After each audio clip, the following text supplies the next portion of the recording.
मेरे संकट मोचन का जन्म होता, इसके पहले ही उनके प्राणों को संकट में डालने वाला एक शत्रु उपस्थित हो गया। अजन्मे शिशु का शत्रु? ऐसी नीचता किसने की नाथ? वानर राज केसरी के सुमेरु राज्य के समीप ही किष्किंधा पर्वत पर वानरों के राजा ऋक्षराज शासन करते थे।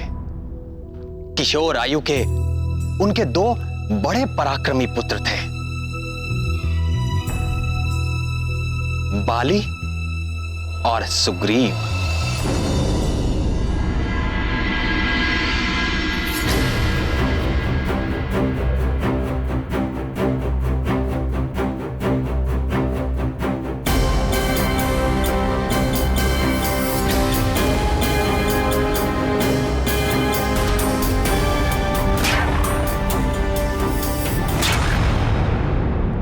तुम मुझसे कभी जीत नहीं पाओगे सुग्रीव। प्रयास करना ही खिलाड़ी का धर्म है बाली भैया, और मैं प्रयास करता रहूंगा।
मैं फिर जीत गया सुग्रीव, मैं फिर जीत गया। तुम सदा के लिए मुझसे हार क्यों नहीं मान लेते? क्यों प्रतिदिन मुझसे हार कर तुम्हें कौन सा सुख मिलता है? अगर मैं हार मान गया तो तुम किसके संग प्रतियोगिता करोगे बाली भैया? फिर तुम पूरे विश्व में अपना प्रतियोगी ढूंढते बैठोगे। तुम चाहे जितना भी बल लगा लो, पर मेरे समान बलवान और वेगवान नहीं बन सकते। और तुम्हें क्यों, इस समग्र विश्व का कोई भी योद्धा मेरी टक्कर का नहीं है। और हाँ, ये मेरी चुनौती है।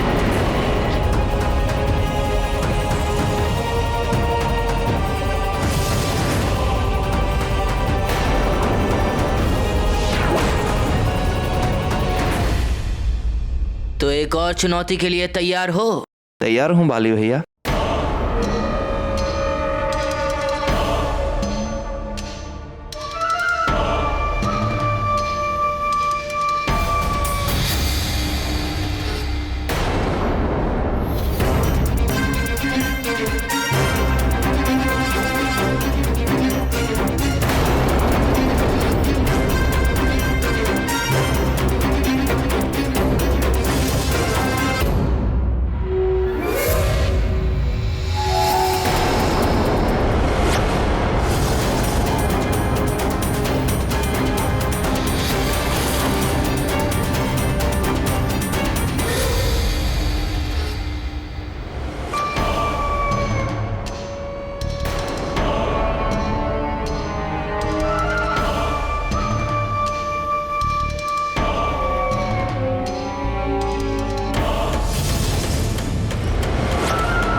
अब आज भी हारने का दंड चुकाओ।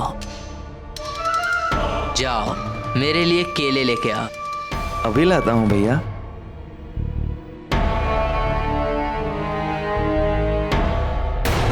मैं अजय हूं और मुझे कोई हरा नहीं सकता। श्रीमन नारायण नारायण।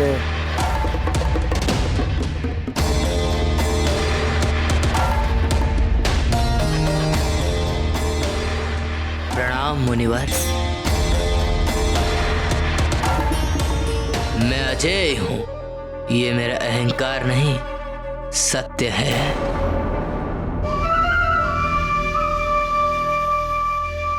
आज अजय हो, कल हो ना हो। ऐसा नहीं हो सकता। मेरा भाई सुग्रीव सूर्य समान तेजस्वी और बलशाही है, और जब वो मेरे तेज और बल का सामना करने में असमर्थ रहा तो और किसी का क्या सामर्थ। एक दिन ऐसा भी आ सकता है कि तुम्हें सुग्रीव से ही हारना पड़े।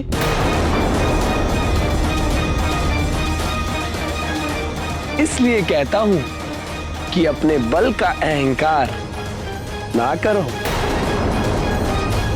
परम पुरुष नारायण की माया के आगे किसी की कुछ नहीं चलती।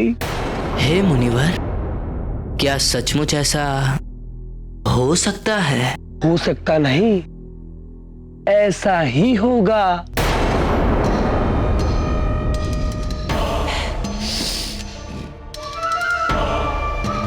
किंतु यह कैसे संभव है? मैं नहीं मानता। संभव है।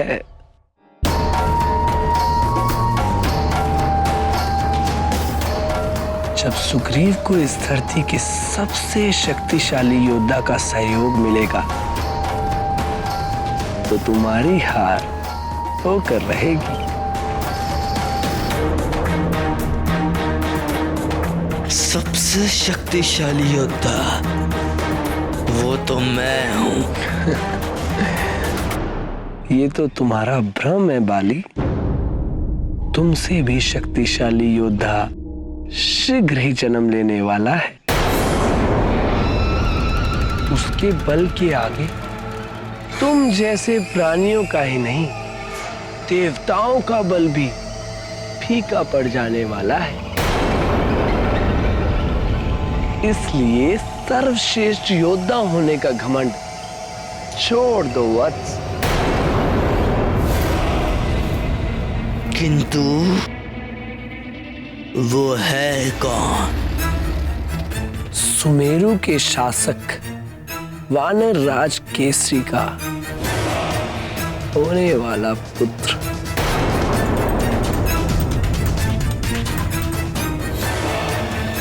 श्रीमन नारायण नारायण हरे।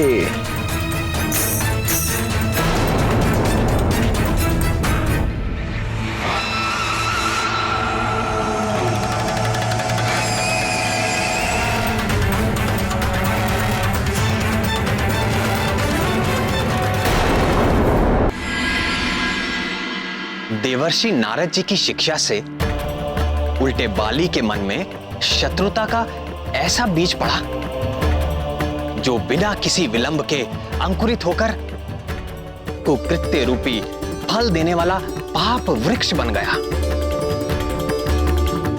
किंतु हे सर्वज्ञ सर्वेश्वर, नारद जी तो देवर्षि है। सब कुछ जानते बूझते हुए भी उन्होंने ऐसा किया ही क्यों? वो जो करते और कहते हैं उससे अंततः देवताओं और लोक का कल्याण ही सिद्ध होता है। किंतु उस समय ऐसा प्रतीत होता है कि वो देवताओं और प्राणियों का अहित कर रहे हैं। इस बार भी ऐसा ही हुआ।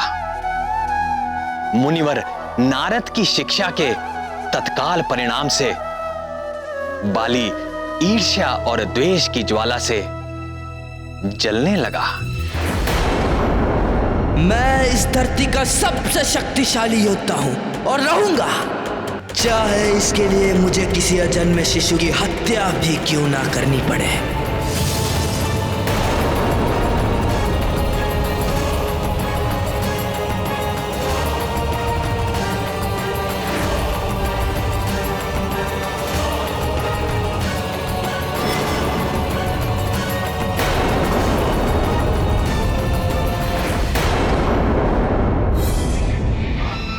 मुझे ऐसा रसायन चाहिए जिसे खाकर तत्काल मृत्यु हो जाए।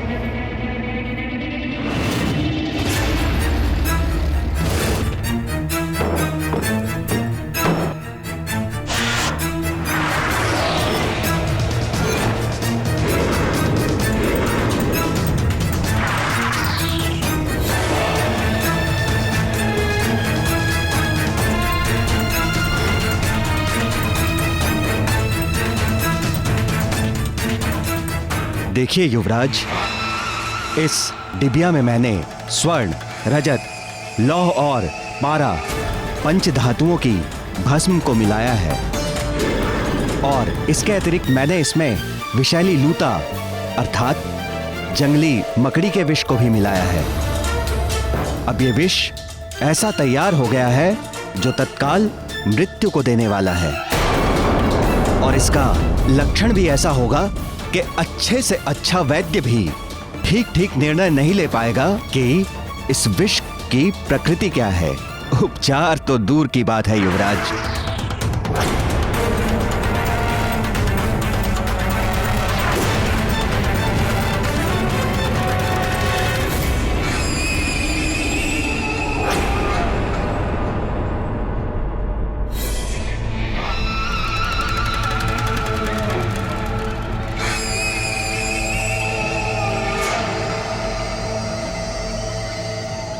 महारानी के लिए खीर बन गई, ठंडी होने के लिए रख दो। बाली अपने प्रतियोगी को जन्म लेने से पूर्व ही मार देने का हठ ठान चुका था।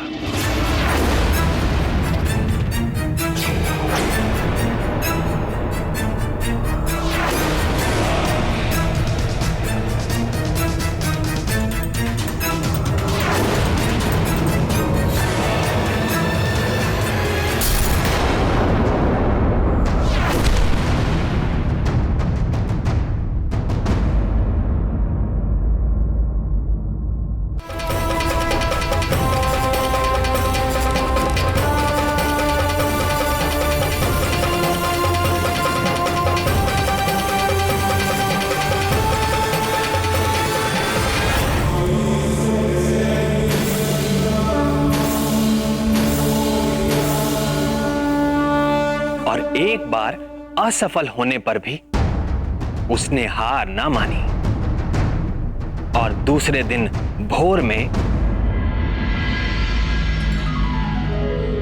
नमः शंभवाय च मायो भवाय च नमः शंकराय च मयस्कराय च नमः शिवाय च शिवतराय च।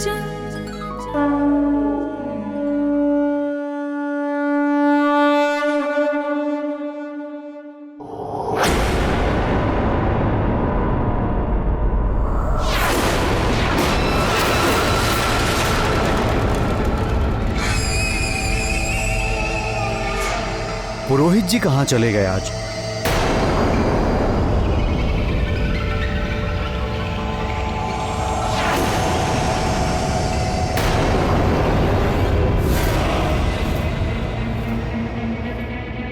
लगता है इस स्थान से अपरिचित हैं आप।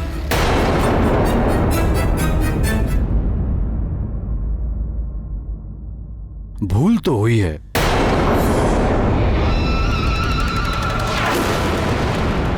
यदि पुरोहित जी यहां होते तो महारानी को खीर का दोना नहीं, संपूर्ण पात्र ही सौंप देते।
ये अचानक क्या हो गया प्रिय?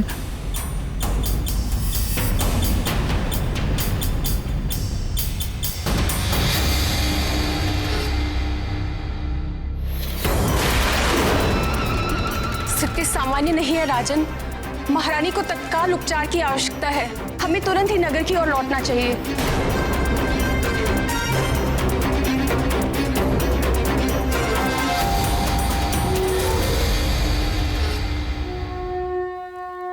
गर्भस्थ शिशु की हत्या करना महापाप है।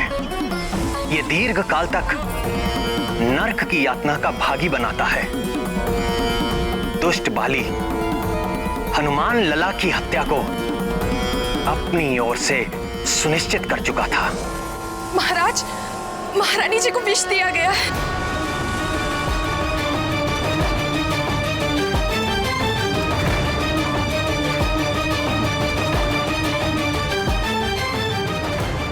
फिर क्या हुआ नाथ? फिर जो हुआ उसकी अपेक्षा किसी ने ना की थी। जाओ, कोई शीघ्र ही राजवैद्य को बुला कर लाओ।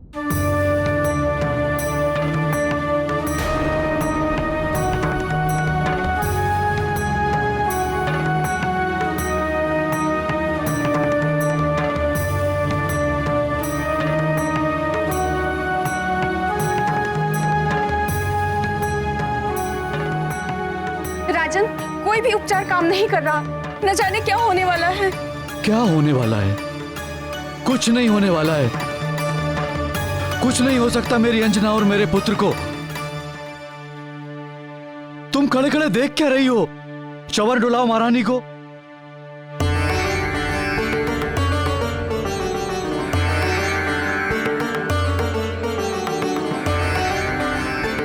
जरा देखिए शरीर पर कहीं दंश का कोई चिन्ह तो नहीं? जी महाराज।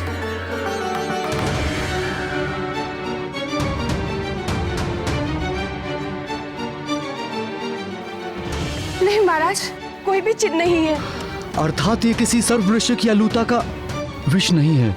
महाराज, जिस वेग से महारानी जी मूर्छित हुई है उसे देखकर लगता है ये कोई स्थावर विष नहीं है। तो फिर? निश्चित ही ये कोई मिश्रित धातु से बना कृत्रिम विष है। जब तक विष की प्रवृत्ति निश्चित नहीं हो जाती तब तक वमन की औषधि भी निश्चित नहीं की जा सकती। और जाइए, जाकर देखिए राजवैद्य क्यों नहीं आए अभी तक।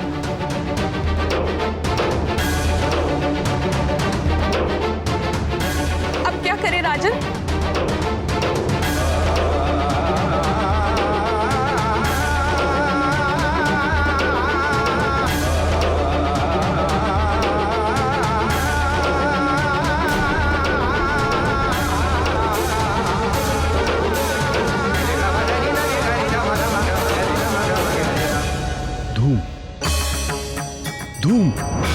धूम देना होगा। मैं एक ऐसा धूम जानता हूं जो हर प्रकार के विष में दिया जा सकता है। मैं बताता हूं। हल्दी, मधु, घी, सेंधा नमक, पुराना गुड़, शीघ्र धूम तैयार किया जाए।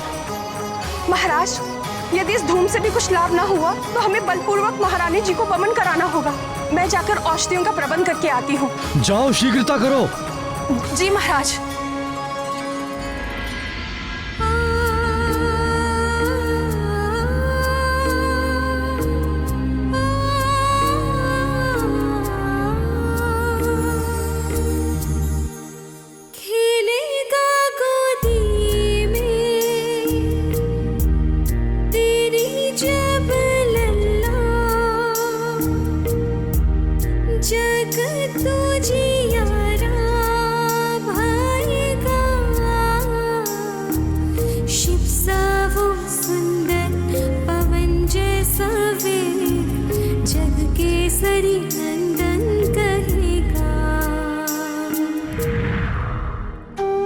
तुम अपनी परीक्षा में सफल हुई पुत्री अंजना। तुम्हारा होने वाला पुत्र समस्त संसार में अपने बल और पराक्रम के कारण विख्यात होगा, परम भक्त होगा। नन्ही अखियों में चमकेंगे सूरज, चमकेगा और चंदा, अग्नि सा तेज मुख पे रहेगा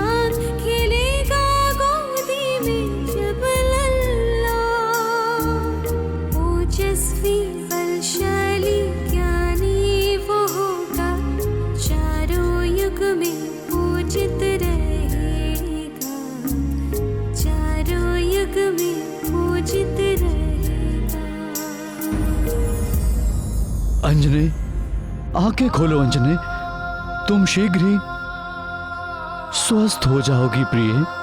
और हमारा पुत्र?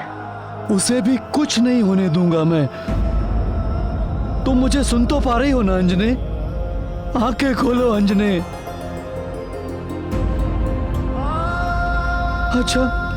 अच्छा ये बताओ, हमारा होने वाला पुत्र कैसा होगा प्रिय?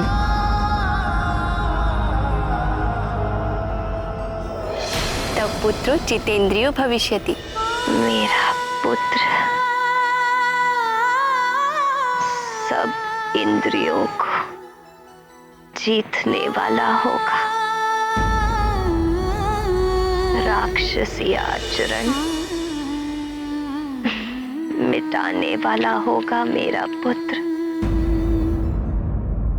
वेदों का विद्वान होगा मेरा लाल। अंजने, अंजने!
मैं वामन की औषधियां ले आई। शीघ्र लाओ। किंतु महाराज, इन औषधियों से महारानी का उपचार हो पाएगा या नहीं, ये निश्चित नहीं है। आप स्वयं जाकर राजवैद्य को बुला लाएंगे तो अच्छा होगा। आप निश्चिंत रहिए महाराज, तब तक मैं महारानी जी का ध्यान रखती हूँ।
सर्वशक्ति समन्विते भयेभ्यस्त्राहि नो देवी दुर्गे देवी नमोस्तुते।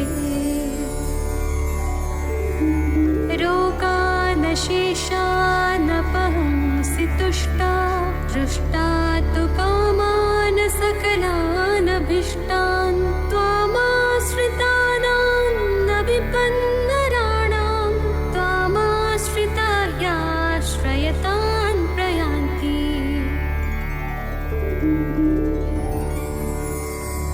सर्वबाधा प्रशमनं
शक्तिमान अलग कैसे रह सकते हैं? आप यहां आई इसलिए मुझे आना ही पड़ा।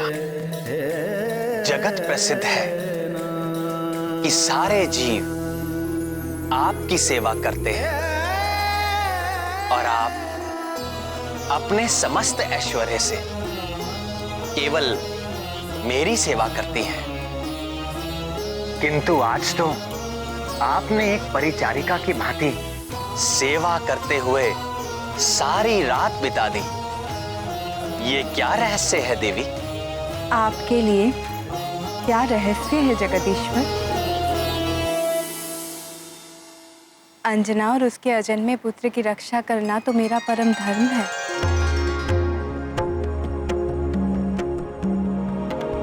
निश्चिंत हो जाइए भगवती, आपकी कृपा से अंजना के शिशु पर आई विपत्ति उसके लिए वरदान बन जाएगी।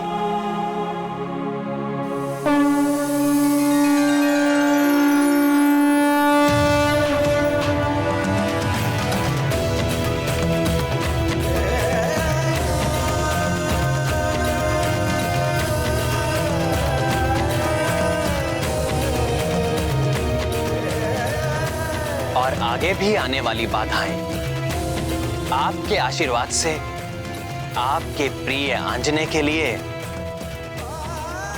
सफलता का द्वार बन जाएंगी।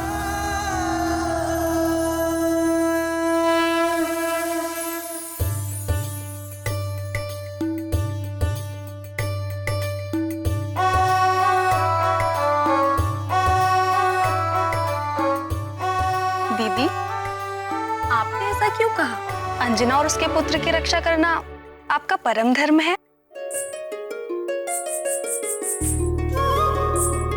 जो मेरे स्वामी के संकट हरने के लिए जन्म ले रहा है, उसके संकट हरने का धर्म मेरा ही तो है।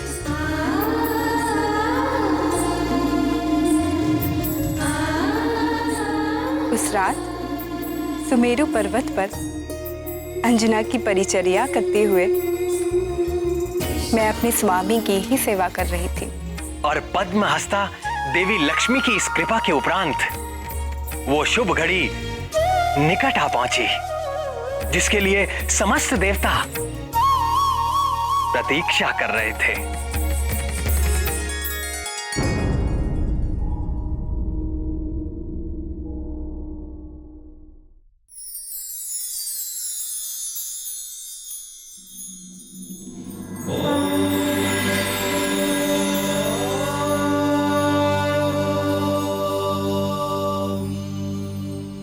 उठो अंजना।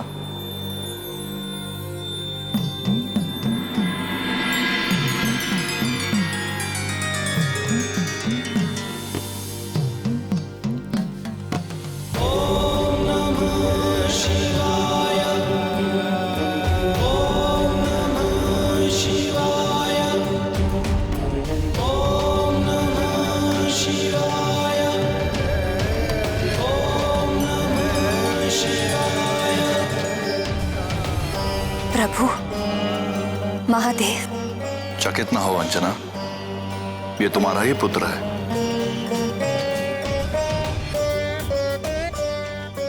यह वही पुत्र है जिसके जन्म के हेतु तुम्हें देवलोक से पृथ्वी पर आना पड़ा। यह वही पुत्र है जिसके जन्म की प्रतीक्षा में तुमने दीर्घकाल तक निसंतान रहने का दुख सहन किया। यह वही पुत्र है जिसे पाने के लिए तुमने 12 वर्षों तक कठिन तपस्या की थी। यह वही पुत्र है अंजना जो कमल नयन भगवान विष्णु के नर अवतार में परम सहयोगी बनने के लिए जन्म ले रहा है। तुम्हारे इस पुत्र के कारण युगों युगों तक तीनों लोगों वानराज केसरी और तुम्हारा यशगान होगा। इस पुत्र के माध्यम से मैं स्वयं अपना तेज तुम्हें सौंप रहा हूं। ये लो, संभालो अपना पुत्र।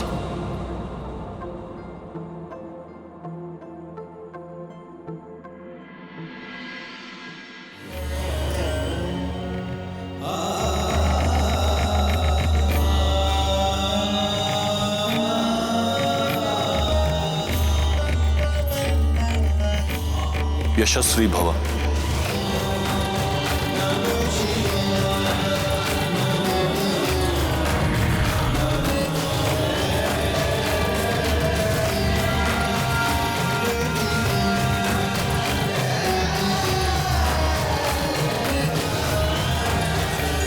महादेव, भोलेनाथ,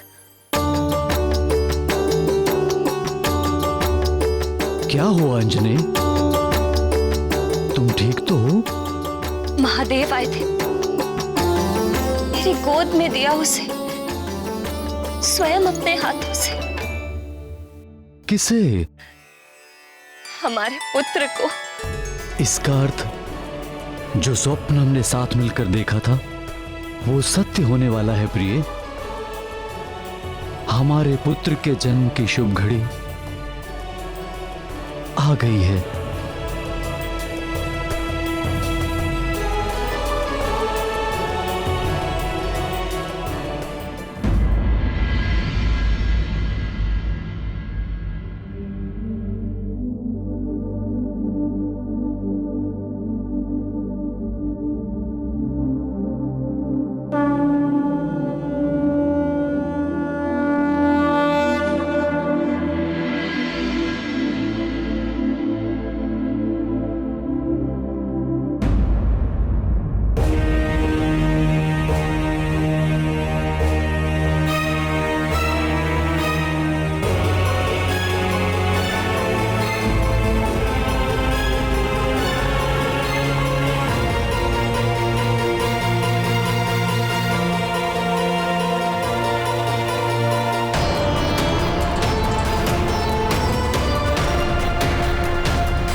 चैत्र शुक्ल पूर्णमासी मघा नक्षत्र मंगलवार संकट मोचन महाबली हनुमान का मंगलकारी जन्म हुआ।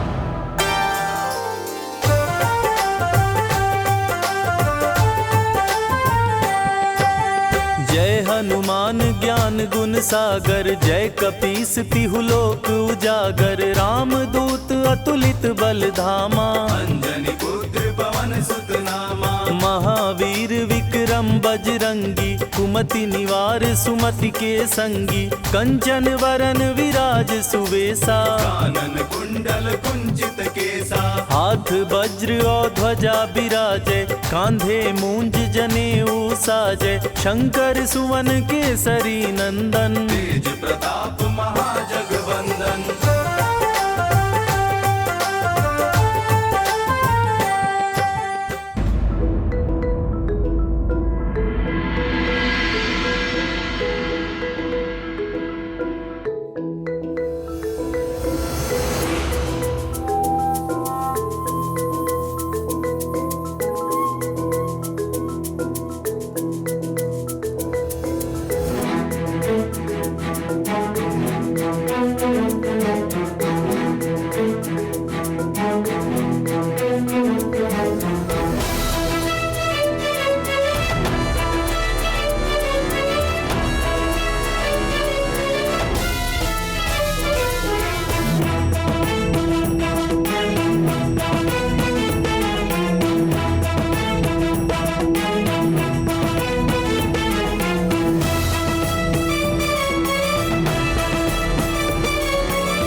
अंजने, मैं यहाँ हूँ।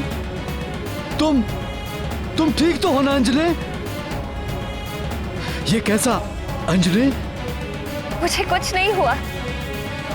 किंतु ये कैसा अद्भुत प्रकाश है, मुझे कुछ दिखाई नहीं दे रहा है प्रिय। ये हमारे पुत्र का तेज है।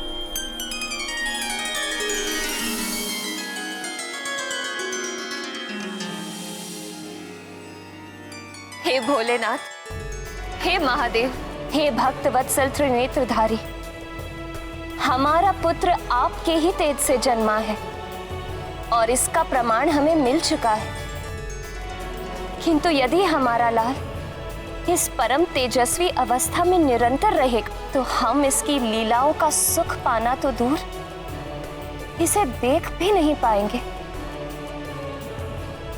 हे कृपा निधि, कुछ ऐसी कृपा कीजिए कि इसका तेज भी बना रहे और हम संसारी जीव इसके दर्शन भी कर सकें।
वर्षों की कठिन तपस्या और उससे भी अधिक वर्षों की प्रतीक्षा के पश्चात उन्हें पुत्र मिला था। केसरी और अंजना के लिए सब कुछ जैसे स्वप्न था, वो मधुर स्वप्न जो उन दोनों ने मिलकर देखा था और साकार होकर उनके सामने आ गया था। जय राम भक्त हनुमान, जय राम भक्त हनुमान, जय राम भक्त हनुमान। महादेव का तेज विशेष प्रगट भयाले वानर वेश, आया करने लंक दहन वो अगन रूप हो नहीं सहन, करेगा खेल में सूर्य ग्रहण, प्रगटा जग में कौपीन पहन, सुन केसरी के करुण पुकार, हनुमत खींचे सब तेज अपार, लोकों से अद्भुत तेज ढला, दर से सब ही हनुमान लला, हर्षे सब ही आनंद मिला, दर से सब ही हनुमान लला। उनके उस अपार आनंद का सारा श्रेय तो दीदी आपको ही जाता है। बाली तो हनुमान लला की हत्या के षड्यंत्र में सफल ही हो गया था और उस घातक विष से अंजना का बचना भी असंभव था। यदि आपने वैकुंठ से आकर उन दोनों की रक्षा न की होती तो केसरी और अंजना यह पुत्र सुख कभी न ले पाते और समस्त संसार संकट मोचन महाबली हनुमान जैसे भक्त और योद्धा से वंचित हो जाता। देवों की, मनुष्यों की, संतों की और पृथ्वी की कितनी बड़ी हानि हो जाती। आपको शत शत धन्यवाद है भगवती।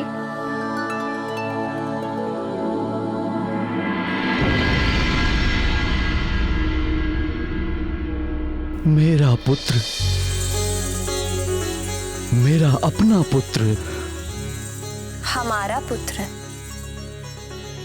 हम दोनों का पुत्र। तुम इतने प्यारे क्यों हो? कितना सुंदर है ये, कितना प्यारा। मैंने इतना सुंदर शिशु आज तक नहीं देखा।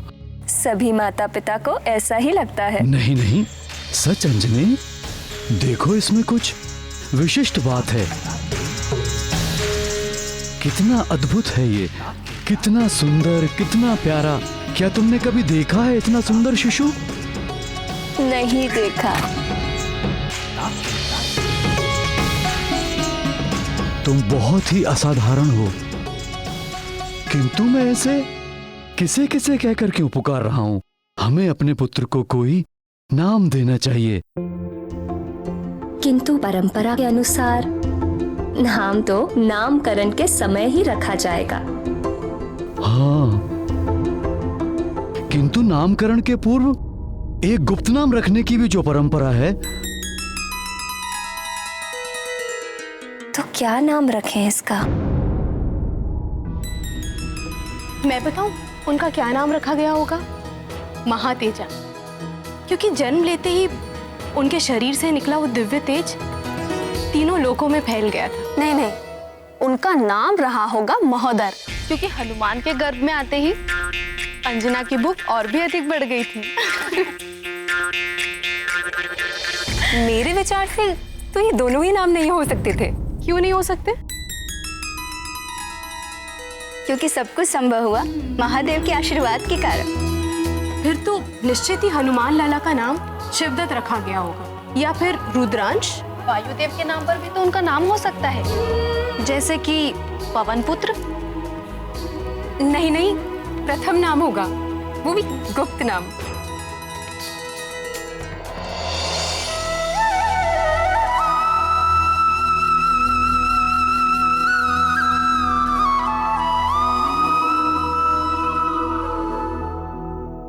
जैसे हनुमान लला के नाम पर आप सब में वाद विवाद हो रहा है, वैसे ही केसरी और अंजना भी अपने नवजात शिशु के गुप्त नाम को लेकर वाद विवाद में फंस गए।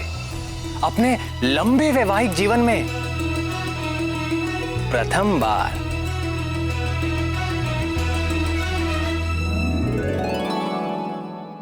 अरे तो फिर क्या नाम रखें अपने पुत्र का? इसके नाम से आपके बल, गुण और पराक्रम का पता चलना चाहिए। देखने में तो तुम्हारी तरह कोमल, सुंदर और सुखदाई है। इसका नाम तुम्हारे नाम पे आधारित होना चाहिए, शशिमुखे। कैसी बात कर रहे हैं आप? पुत्र होकर नाम में कोमलता? बात तो तुम ठीक कह रही हो। तो फिर इस केसरी नंदन का नाम तो आपके नाम से जुड़ा होना चाहिए। केसरी नंदन, ये नाम सुनने में कितना अच्छा लगता है। नहीं नहीं, तुमने इस पुत्र की प्राप्ति के लिए 12 वर्ष कठिन तपस्या की है। तुम्हारे इस विकट तप से भगवान भोले शंकर प्रसन्न हुए और हमें यह पुत्र रत्न प्राप्त हुआ। इसका नाम तुम्हारे नाम पे ही आधारित होना चाहिए। जो पुत्र हमें अंजना की तपस्या के फल स्वरूप मिला है उसका नाम अंजने होना चाहिए। अंजने? नहीं नहीं नहीं। हाँ अंजने। अंजने में वो बात कहाँ? केसरी नंदन में आनंद आता है। अरे ये आनंद भी तो तुम्हारी तपस्या का परिणाम है। इसे हम अंजने ही पुकारेंगे। अंजने नहीं, केसरी नंदन। केसरी नंदन नहीं, अंजने पुकारेंगे हम इसे। अंजने नहीं, केसरी नंदन। केसरी नंदन नहीं, अंजने पुकारेंगे हम इसे। केसरी नंदन नहीं, अंजने होना चाहिए। अंजने नहीं, केसरी नंदन। अंजने। केसरी नंदन। केसरी नंदन। अंजने। केसरी नंदन। केसरी नंदन। इसे बार बार केसरी नंदन क्यों कह रहा हूँ? केसरी नंदन। श्रीमन नारायण नारायण हरे हरे। हे नाथ, नारद जी वहां भी पहुंच गए।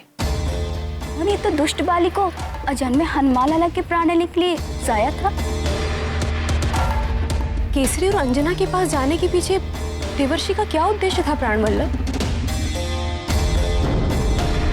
क्या कोई और षड्यंत्र होने वाला था? प्रणाम देवर्षि। आसन ग्रहण कीजिए मुनिवर। अरे आप कष्ट मत करिए माते, हम आपको कष्ट देने नहीं, हम तो आपके और आपके इस दिव्य पुत्र के दर्शन करने के लिए आए हैं। हमारे पास आओगे?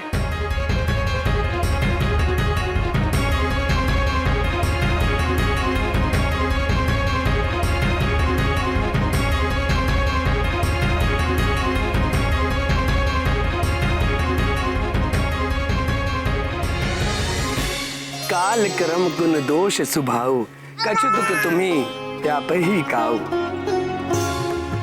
आपके इस जितेंद्रिय पुत्र पर कभी भी शीत, ताप या वृद्धावस्था का प्रभाव नहीं होगा। आपके पुत्र के किसी कर्म पर कर्म फल का दोष नहीं लगेगा।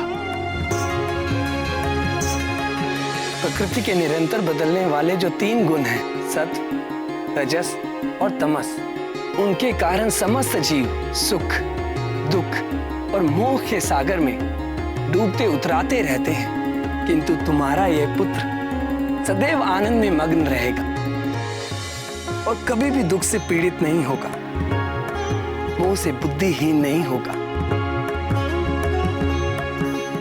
और यह पराक्रमी बालक सदैव स्वस्थ रहेगा।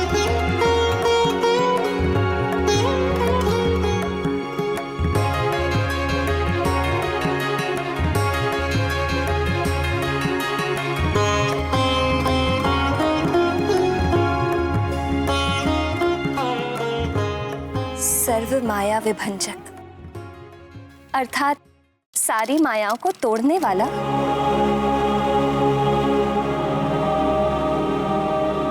कैसा मनोहर नाम है, सर्व माया विभंजक। मेरे एक नाम को सुनकर आप दोनों घबराइए मत। आपके पुत्र के तो अनेक नाम होने वाले हैं। हाँ, प्रथम गुप्त नाम रखने का जो अधिकार था उसका उपयोग तो आपने कर ही लिया। किंतु महामुनि, हम तो अभी तक एक नाम पर ही एक मत नहीं हो पाए। मैं जानता हूं वानर राज, किंतु आपके ये दोनों नाम बालक के कानों में इतनी बार गए कि वे दोनों ही उसने स्वीकार कर लिए। क्यों केसरी नंदन? अंजने,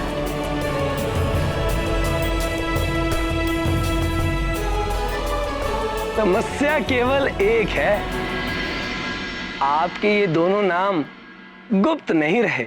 जहां नारद की उपस्थिति हो वहां कोई भी बात गुप्त कैसे रह सकती है। भजमन नारायण नारायण हरे हर। तुम्हारे इस विलक्षण बालक के ज्ञान, भक्ति व पराक्रम के दोनों नाम सारे जगत में और युगों युगों तक केसरी और अंजना के नामों का बार बार उच्चारण करेंगे। श्री गुरु चरण सरोज रज, निज मन मुकुर सुधारी, बरनौ रघुबर विमल जसु, जो दायक फलचारी। बुद्धिहीन तनु जानिके, सुमिरो पवन कुमार। बल बुद्धि विद्या देहु मोहि, हरहु कलेस विकार।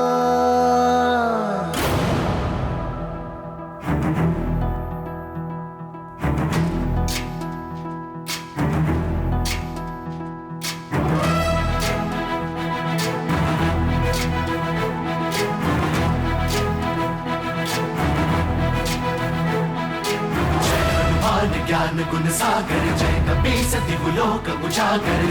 दूत अतुलित बल धामा, अंजनी पुत्र पवन सुत नामा। महावीर विक्रम बजरंगी, कुमति निवार सुमति के संगी। जय हनुमान ज्ञान गुण सागर, जय कपीस तिहु लोक उजागर।